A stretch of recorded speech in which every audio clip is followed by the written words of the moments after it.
Moments before the Prime Perfect landed near Demo, Ten and his family members were standing in front of the empty ship. His uncle had just checked the ship and found a problem.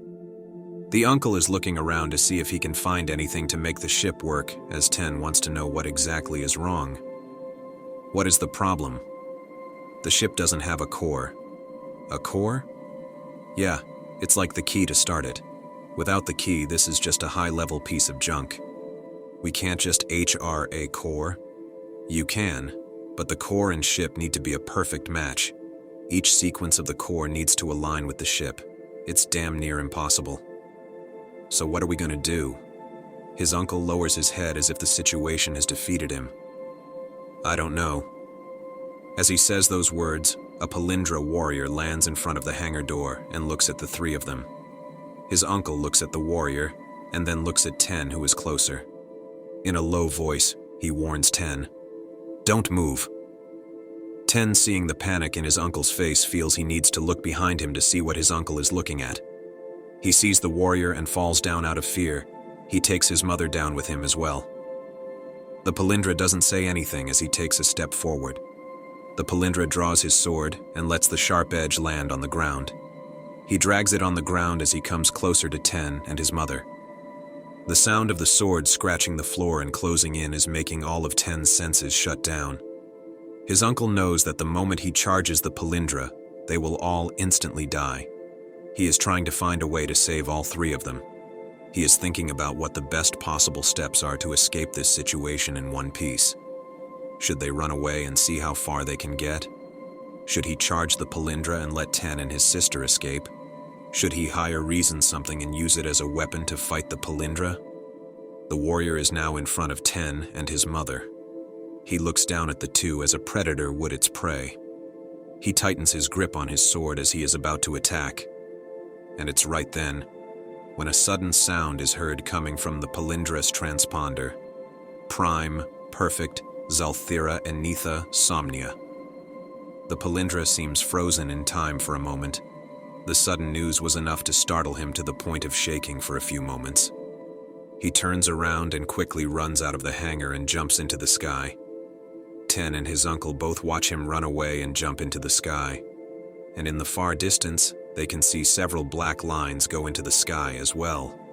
As if all the Palindra decided to retreat at the same time. With the imminent danger having passed, his uncle runs towards Ten and his mother. "Are you okay?" Ten slowly stands up and then helps his mother up as well. "Yeah, I'm fine."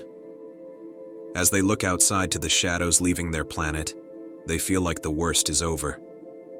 A few moments pass and suddenly a gate opens up near them. As Ten looks at the gate, he sees Demo on the other side. He is surprised to suddenly see Demo again, but also somewhat relieved. Demo jumps through the gate with a smile on his face. "Ten!"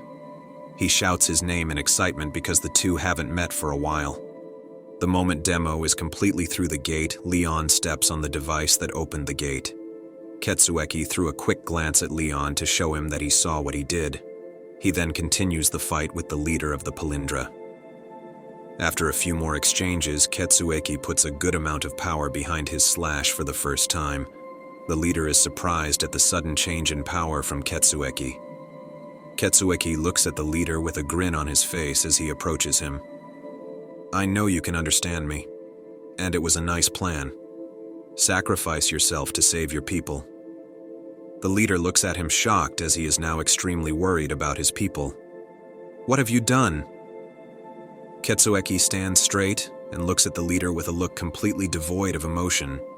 He kneels down and grabs a rock from the ground. He transforms it into a clone of himself. "I sent myself to clean up the mess you made. Just imagine this, but then with about 30% of my power. More than enough to take care of whatever you brought with you." The leader loses himself in rage as he stands up screaming, "Crow more! You bastard!"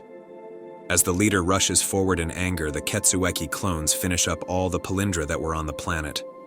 Each clone looks around to scan the area to make sure they didn't miss any hiding Palindra. Each clone puts their hand on the ground and sends out a wave of energy to scan the area. As the waves sent out by each clone collide on the ground, it's a signal that the cleanup is finished. Each clone, having finished, places its hand on its chest and starts glowing. With a flash, they are reduced to a drop of blood that dissipates into nothingness, while the real Ketsueki swings back to match the sword swung by the leader. Ketsueki enforces his sword with enough energy to break the leader's blade as they clash, and in one quick, smooth motion, he turns his blade around to slash the leader's chest. The very moment Ketsueki's blade no longer touching the leader's skin, he opens his umbrella to catch all the blood that is about to spill forth. The leader is hurt, but feels that because Ketsueki is hiding behind his umbrella, he can attack him while Ketsueki can't see. The leader gathers his last bit of strength to strike down Ketsueki and deliver his final blow. But before he can, he notices that a shadow is being cast on him that is exponentially growing. He looks up and it's Ketsueki. He jumped up to deliver a final downward slash. The warrior screams in rage as he meets his final moments. Right before the blade is about to cut the leader in two, Ketsueki jumps back a great distance and grabs his umbrella as he jumps backwards. He places the umbrella in front of him to make sure no blood spatter touches him. The leader split in two and falls down. Ketsueki drops his umbrella and without breaking walks towards Leon. Trill Leon, why would you do that? He deserves more than to be a lab rat to those freaks at Central. Wasn't really your choice to make, though. I know, but hey, I felt like this was for the best. Let me guess, you won't tell me where he is going either, right? Nah. Ketsueki tilts his head a little unsure about what to do next.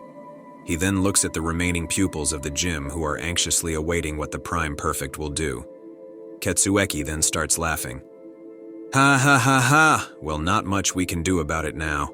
If anyone asks, he was never here. Ketsueki then looks at all the pupils there with a threatening look on his face, and he exudes an aura of death as he asks for verification. Understood? All the pupils shake their heads in accordance. Ketsueki smiles and walks towards Leon jovially. Trilly, let's go get a drink. You do know the planet is basically half destroyed, right? Then let's just go to the other half.